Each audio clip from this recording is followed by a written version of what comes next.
I didn't think one mistake could erase years of love. I thought we'd fight.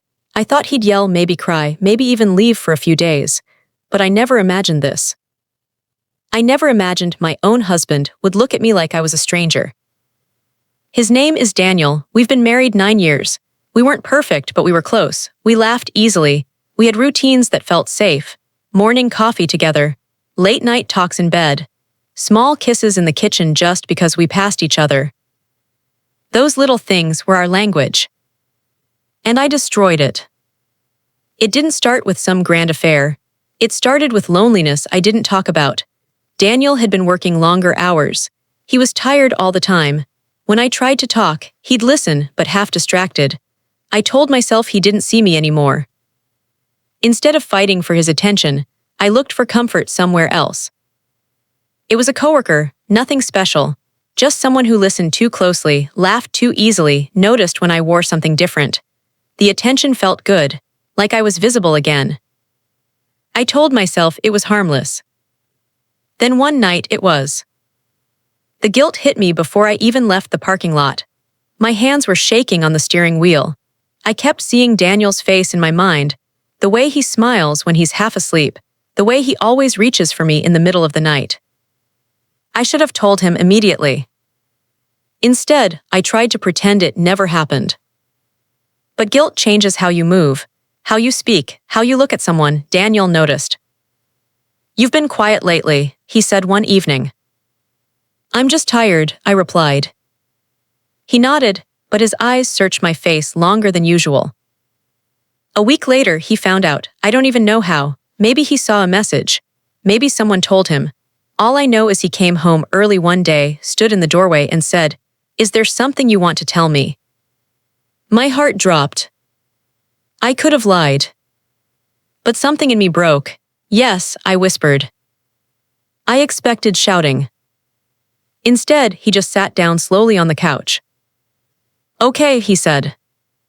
That word scared me more than anger. "I'm so sorry," I cried. "It didn't mean anything, it was a mistake." He nodded, staring at the floor. "I know." "You know," I repeated. "I know you didn't leave me for him," he said. "That almost makes it worse." I didn't understand then. I do now. Leaving means you chose someone else. Staying means you hurt someone you supposedly love, just because you could. That night, he slept on the edge of the bed, not touching me. The next morning, I tried to kiss him goodbye. He turned his face slightly. Not harsh, not angry. Just no. That's when I felt it. The distance. Days turned into weeks. He didn't yell, he didn't call me names. He still paid bills, did chores, talked about practical things. Dinner in the fridge. "Your mom called. The car needs gas." His voice was polite, calm, respectful. Like I was a roommate. One night I broke down. "Why won't you even look at me?" He paused, then said quietly, "Because when I look at you, I see the moment you didn't choose me." I sobbed, "I choose you now, I'm here." He nodded, "I know, but my body doesn't believe you." That sentence crushed me. Love used to be easy between us. A touch, a hug, a kiss on the forehead. Now every time I tried to get close, he stiffened slightly, not disgusted, just guarded. Like I was someone who had access once and lost it. I tried everything. Apologies, therapy suggestions, long letters. I told him I'd cut off the coworker, change jobs, do anything. "I'm trying," he said one night. "I just don't know how to feel safe with you again." Safe? I had taken that from him. Months passed. We lived in the same house, but it felt like we were walking around a glass wall. I could see him, hear him, but not reach him.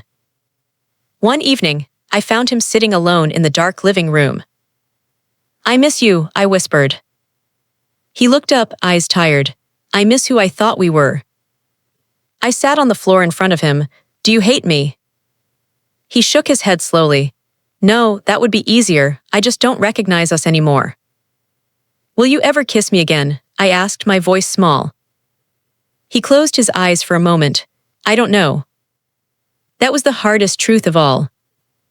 Not anger, not punishment. Uncertainty. Now I understand something I wish I knew before. Cheating doesn't just break trust. It rewrites memory. Every sweet moment we had, he now questions. Every laugh, every hug, every I love you, he wonders if I was already drifting. He doesn't treat me badly. He treats me carefully. Like I'm fragile or dangerous. Like someone he once knew deeply, but can't fully believe anymore. And the cruelest part.